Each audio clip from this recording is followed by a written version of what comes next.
Hi, இன்னைக்கு டே எப்படி இருக்குன்னு நம்ம பார்க்கலாம். இது என்ன ஐஸ் க்யூப்னு பார்க்குறீங்களா? நெல்லிக்காய், கருவேப்பிலை, இஞ்சி இதை வந்து ஜூஸ் பண்ணி ஃப்ரீஸ் பண்ணி வச்சுருக்கோம். டெய்லி ஹாட் வாட்டரில் நானும் பாப்பாவும் இந்த ஐஸ் க்யூப் போட்டு குடிப்போம். இது கொஞ்சம் ஃப்ரெஷ்ஷாக ஃபீல் ஆகுது, ஹேருக்கு நல்லதுன்னு சொல்கிறாங்க. பட் தெரியல எப்படின்னு. இப்போது என்னோடய ஸ்டைலில் வந்து எப்படி வந்து சாண்ட்விச் பண்ணுறதுன்னு பார்க்கலாம். ஆஸ் யூஷுவலாக தான் உருளைக்கிழங்கை உப்பு போட்டு பாயில் பண்ணி எடுத்து மேஷ் பண்ணி வச்சுட்டு, கருவேப்பிலை, பச்சை மிளகா, வெங்காயம்லாம் போட்டு தாளித்து விட்டுட்டு, அப்புறம் கைக்கு கிடைக்கிற மசாலாலாம் கொஞ்சம் எடுத்து போட்டுக்கலாம். மஞ்சத்தூள், மிளகாத்தூள், அப்புறம் அந்த ஆனியனுக்கு தேவையான அளவுக்கு உப்பு போட்டு நல்லா வணக்கி விட்டுட்டு, அதுக்கப்புறம் இந்த பொட்டேட்டோ இருக்கு இல்லையா, உருளைக்கிழங்கையும் போட்டு நல்லா ஃப்ரை பண்ணிடணும். நல்லா ஃப்ரை பண்ணணும், கொஞ்சம் டீப்பாக ஃப்ரை பண்ணணும். அப்போ சாண்ட்விச் ஸ்டஃபிங்காக உள்ளே வைக்கும்போது சாப்பிடும்போது அது ரொம்ப க்ரன்ச்சியாகவும் கிறிஸ்பியாகவும் நல்லாவும் இருக்கும், டேஸ்ட்டாக இருக்கும்.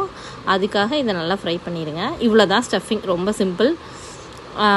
இந்த ஸ்டஃபிங்கை எடுத்து ஓரமாக வச்சிடலாம். காலையில் பசங்களுக்கு ஸ்கூலுக்கு போகிறதுக்கு முன்னாடி ஏதாவது எனர்ஜி ட்ரிங்க் கொடுக்கணுமே, அதுக்காக நான் இது ரெடி பண்ணி வைப்பேன் எப்போவுமே. 2 பாதாம், 1 முந்திரி, 1 வால்நட்டு, 2 பேரிச்சம்பழம், கொஞ்சம் குங்குமப்பூ, ஏலக்காய் தூள் எல்லாம் போட்டு மிக்சியில் ஓட்டி வச்சுப்பேன் பல்ஸ் மோடில். அதுக்கப்புறம் அதில் மஞ்சத்தூள், நாட்டு சர்க்கரை, இந்த பவுடர், அப்புறம் பால் ஊற்றி கலக்கி கொடுத்துருவேன். அது டேஸ்ட்டாகவும் இருக்கும், குழந்தைங்களும் குடிச்சிடுவாங்க.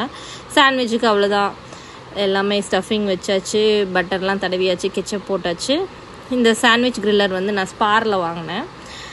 இது நல்லாயிருக்கும், உங்களுக்கு வெளியில் கிடைக்கிற மாதிரியே நல்லா லைனாக அழகாக வரும். குழந்தைங்களுக்கு ரொம்ப பிடிக்கும்.